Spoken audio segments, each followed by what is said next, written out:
Bonjour, ici on va voir donc, on va parler un petit peu des conducteurs. Je commence déjà bien. Les conducteurs.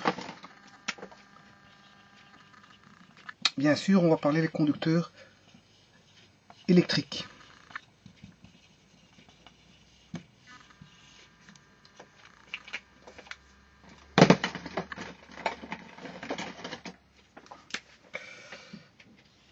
Voilà. Donc on va parler des conducteurs électriques. Alors, les conducteurs, c'est tout matériau, tout corps qui conduit donc un courant électrique, donc qui conduit des électrons. Donc ce sont des électrons dans un matériau. Voilà. Donc, et quand on peut avoir dans ce matériau-là des règles spécifiques d'électricité, comme par exemple, comme il y a un courant électrique, on a dans ce matériau la loi d'Ohm, par exemple. Donc, alors, les conducteurs possèdent une résistivité ou une certaine résistance, et on peut lui faire appliquer la loi d'Ohm. U égale par exemple R fois I. Voilà, c'est une des comment est-ce qu'on appelle ça, des lois de l'électricité. Il y en a une autre, pour prendre comme exemple, R égale, la résistance égale ρ L sur S, où S, ρ est la résistivité, L est la longueur du conducteur, et S est la section du conducteur. Voilà. Donc en fait, un conducteur, je veux dire, c'est un matériau, comme je l'ai exprimé, je veux dire, qui conduit les électrons et donc fatalement le courant électrique. Alors, ceci est dû bien sûr à la nature typique du matériau conducteur. Il possède une certaine conductivité et c'est ça qui va déterminer s'il est, je veux dire, bon conducteur, mauvais conducteur. Mauvais conducteur, c'est isolant, hein, ou un semi-conducteur. Donc ici, si je prends par exemple, on peut prendre par exemple le cuivre. Le cuivre, c'est un très bon conducteur d'électricité. Et en fait, le cuivre, on en fait toutes des fileries électriques pour conduire l'électricité. Mais sachez qu'il y en a d'autres. On a l'argent et l'or. Bien sûr, la différence entre l'argent, Cu c'est le symbole de l'élément atomique cuivre, Ag c'est le symbole de l'élément atomique argent, et Au c'est le symbole de l'élément atomique or. Eh bien, tous ces trois métaux sont d'excellents, je veux dire, conducteurs de l'électricité, mais simplement, on ne va pas utiliser par exemple de l'or, parce que bon, hein, j'imagine mal, je veux dire, le coût que ça aurait sur les installations électriques mondiales, le fait de placer de l'or, alors que l'or est, comment est-ce qu'on appelle ça, à un prix, je veux dire, qui est, je veux dire, très cher. Voilà. Donc ici, je vais prendre l'exemple du cuivre. Voilà. On va prendre l'exemple du cuivre et on va analyser un petit peu, je veux dire, l'atome de cuivre. Bon, l'atome de cuivre est composé d'un noyau, comme on l'a vu avec le modèle de Rutherford. Dans le modèle de Rutherford, l'élément cuivre, si on regarde dans le tableau de Mendeleev, il possède 29 protons. Voilà, à l'intérieur du noyau, il possède 29 protons. Voilà. Donc ici, et alors, s'il possède 29 charges positives, l'atome de cuivre est neutre. On a dit que tout atome, par définition, est neutre, c'est-à-dire qu'il a autant de charges positives que négatives au niveau électrique, à l'intérieur de l'atome. Je parle de l'atome. Hein. Ouais, parce qu'un fil électrique, bon, c'est constitué d'atomes de cuivre. Hein. Bon, c'est des 10 exposants N atomes dans un fil de cuivre. Bon, ça vous l'aurez compris. Ici, je parle que d'un seul atome. Donc ici, je vais... Donc on a 29 protons. Et donc maintenant, je vais mettre les électrons qui tournent autour du noyau. Eh bien, il y a une règle qui dit...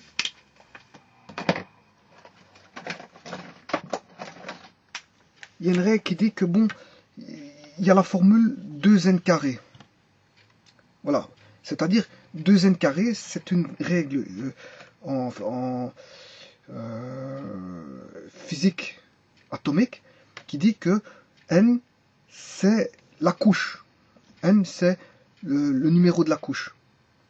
Sachant qu'on peut avoir que 7 couches. Hein, parce qu'il y a 7 périodes dans le tableau de Mendeleïev, on ne peut pas aller au-delà des 7 couches. Bon, et n c'est le numéro de la couche. Supposons que n vaut 1. Eh bien, si on applique la règle, n est d'office entier, parce que le nombre de couches est entier. Hein. N au carré, ça fait 1 au carré, ça fait 1. 1 fois 2, ça fait 2. Donc en fait, on aura 2 électrons sur la première couche. Bon, la seconde couche. Enfin, je vais la dessiner autrement.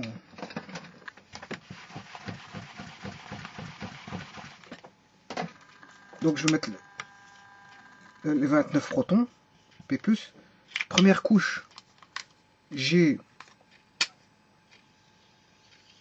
2 électrons. Voilà. La deuxième couche, n égale 2. Ben, j'ai 2 au carré 4 fois 2, 8 électrons maximum, pas plus. Donc j'aurai la deuxième couche possédera 8 électrons. Donc j'aurai 1, 2, 3, 4, 5, 6, 7 et 8 électrons. Maintenant la troisième couche, elle possédera n égale 3. 3 au carré 9 fois 2, 18 électrons. Donc j'aurai 1, 2, 3, 4, 5, 6, 7, 8, 9, 10, 11, 12, 13, 14, 15, 16, 17, 18. Voilà, 18 électrons. Voilà. Donc ce qui fait au total pour l'instant, 2 plus 8, ça fait 10. La première couche en contient 2, la seconde 8, 8 plus 2 ça fait 10, et la troisième en contient 18, ce qui fait 28 électrons. Or je dois avoir 29 électrons. Voilà. Or la dernière couche est une couche fort importante. Parce que pourquoi elle est fort importante? Voilà, elle contient qu'un électron. Dans l'atome de cuivre, il n'y a qu'un seul électron sur la dernière couche. La dernière couche est fondamentale. Et en fait, c'est ce qu'on appelle la couche de valence et définit les propriétés, je vais dire, physico-chimiques de l'atome en lui-même. Donc la dernière couche, c'est lui qui a d'énormes importance pour pas mal de propriétés chimiques. Et il définit pas mal de propriétés chimiques. Donc comment voir les choses qui sont propres à un atome, mais en analysant, je veux dire, sa dernière couche qui est la couche de valence. Voilà. Donc ici déjà, on avait vu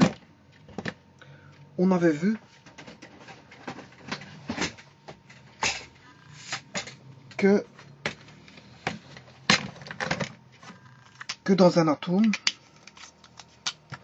selon le modèle de Rutherford, on avait le noyau et que, je veux dire, les orbites tournaient autour, comment ça appelle ça? Enfin, que les électrons tournaient comme un système planétaire autour d'une orbite plus ou moins circulaire autour du noyau.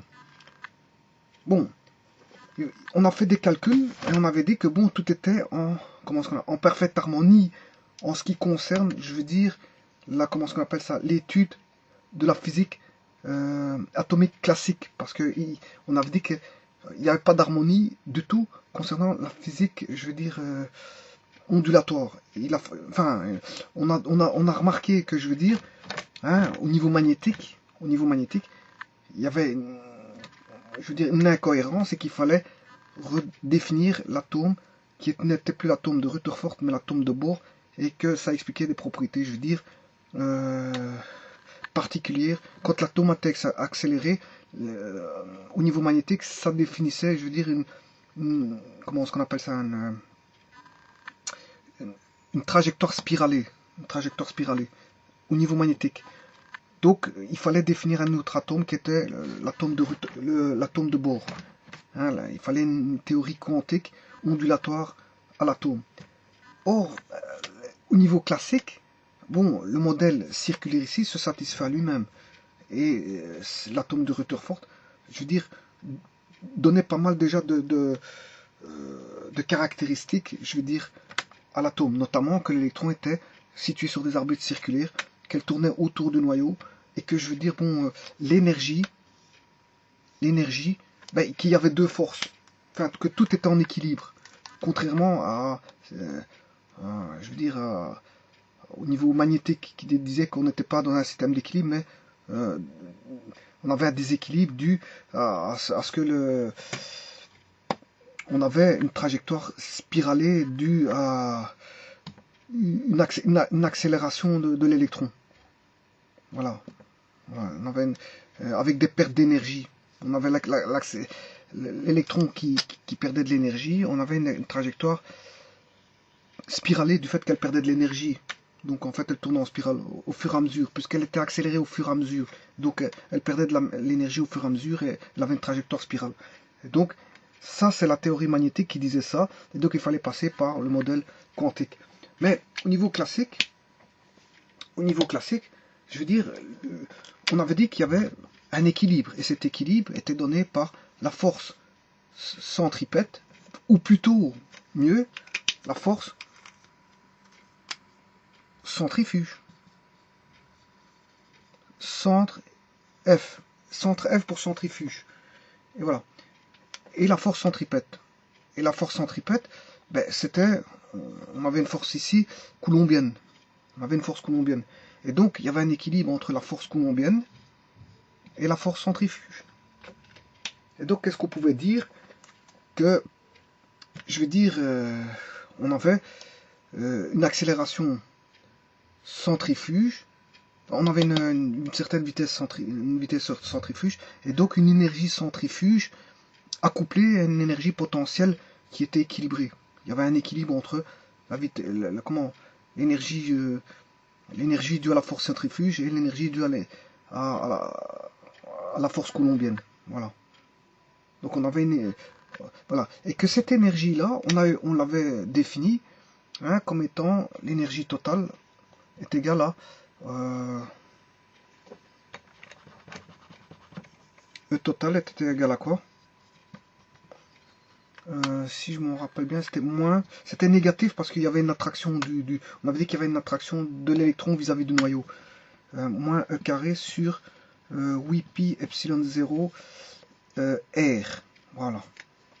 Voilà, c'était ça. Voilà. Donc, le 1 définissait qu'on avait une forte attraction des électrons de l'orbite par rapport au noyau qui était positif. L'électron était négatif. Voilà, donc on avait une forte attraction. Voilà. Mais si on prenait un autre rayon, une autre orbite, pardon, eh ben, le rayon, qu'est-ce qu'il fait? Le rayon, il augmente, donc fatalement l'énergie diminue. Donc on a moins d'énergie sur la seconde orbite. Donc ce qui veut dire que l'énergie centrifuge a diminué, et donc fatalement qu'on tourne moins vite sur la deuxième orbite. Sur la troisième orbite, qu'est-ce qui se passe?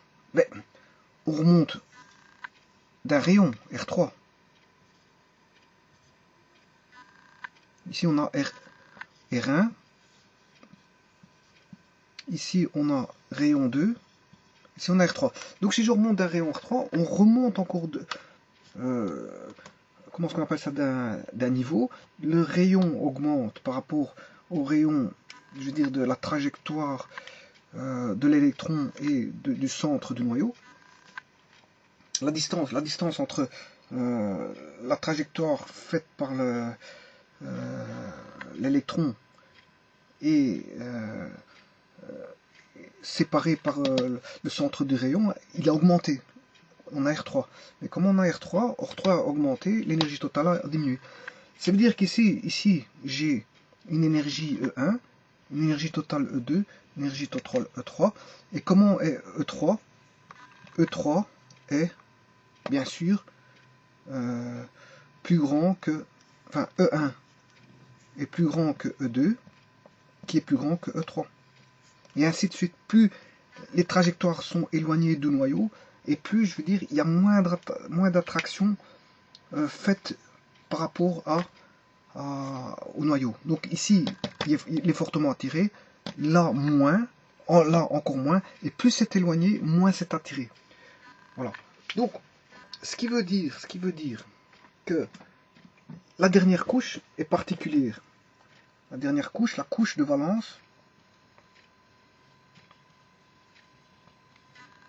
hein, la couche de valence est particulière. Pourquoi? Parce que c'est celle où il y a moins d'attraction par rapport au noyau. Le noyau attire le moins la dernière couche, parce que ça va par gradation. Donc elle attire le moins les électrons de la dernière couche. Donc, ceux qui tournent, il y a moins d'énergie centrifuge, donc ils tournent moins vite. Donc ici on tourne plus vite, là moins vite, là encore moins vite, et là beaucoup moins vite.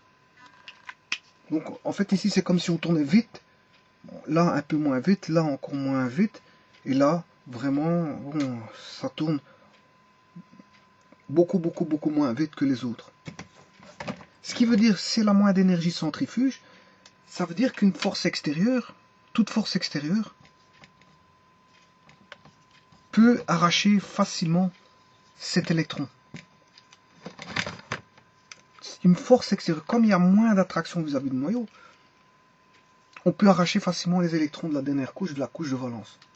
Voilà la raison pour laquelle on dit que, je veux dire, la dernière couche définit les propriétés de les caractéristiques de l'atome. Donc la couche de valence est fortement importante pour la compréhension des propriétés physico-chimiques de l'atome. Voilà. Mais ici, il faut savoir que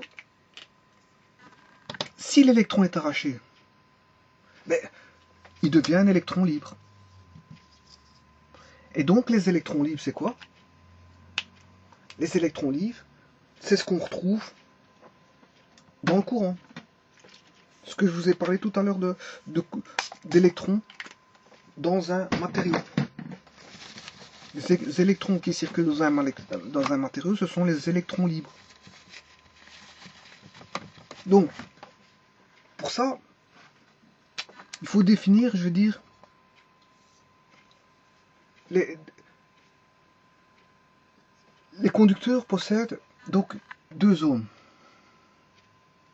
Donc, on a la zone de valence et zone de conduction. Donc, pour passer de la zone de valence, la bande d'énergie, hein, ça c'est l'énergie. Pour passer de la zone de valence à la zone de conduction, il n'y a pas suffisamment d'énergie. Je veux dire, il y a quasi une énergie nulle à donner pour qu'ils deviennent électrons libres. Donc, les conducteurs possèdent des électrons libres, facilement des électrons libres si on leur arrache facilement par une force extérieure. Je veux dire, par exemple, si on met une différence de potentiel entre deux conducteurs, on va arracher facilement les électrons. Donc ça c'est la force extérieure, c'est la force extérieure, ce sera un champ potentiel, un champ de potentiel, je veux dire électrostatique, hein, polarisé plus moins, qui va arracher, je veux dire, les électrons facilement. On aura des électrons libres qui vont se promener, je veux dire, dans le matériau et en faire un courant électrique. Voilà, c'est ça que ça veut dire. Bon. Donc ici, qu'est-ce qu'on peut dire? Que la zone de conduction, la zone de valence et la zone de conduction, pour passer de l'un à l'autre, il n'y a pas de frontière en fait. Ça c'est la zone de conduction. Il n'y a pas de frontière entre la zone de conduction et la zone de valence. Donc ils peuvent devenir assez facilement, je veux dire, des électrons libres. On peut en avoir beaucoup. Alors, ici, dernière chose avant de passer à la vidéo suivante. Ça, ce sont les conducteurs. Ils donnent facilement, enfin, ils donnent facilement des électrons libres au sein de leur matériau, et que, je veux dire, bon, tout potentiel aux bornes d'un conducteur fait naître des électrons libres et donc fait circuler, je veux dire, un courant électrique dans le matériau. Bon, maintenant, ici, comment passer d'une orbite à l'autre, eh bien, il suffit de lui donner, hein, ici l'énergie est plus petite, E1, elle est plus petite. Pour monter en E2,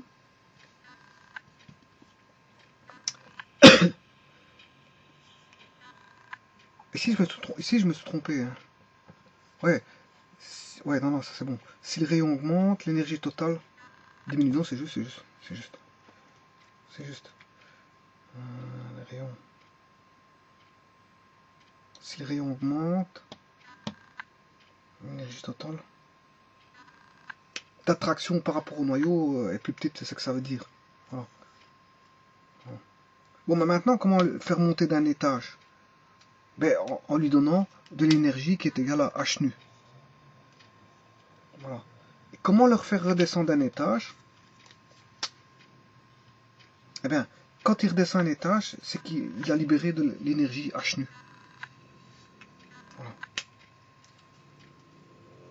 Donc, en émettant un rayonnement, ben, il peut monter d'étage, puisqu'il acquiert de l'énergie pour monter d'un étage. Maintenant, s'il perd de l'énergie, à ce moment-là, bon, il va restituer sous forme de photons, je veux dire, l'énergie. Et donc, en fait, il y a une conservation d'énergie. Voilà. Eh ben, enfin, j'en ai terminé ici avec comment on appelle ça, les conducteurs.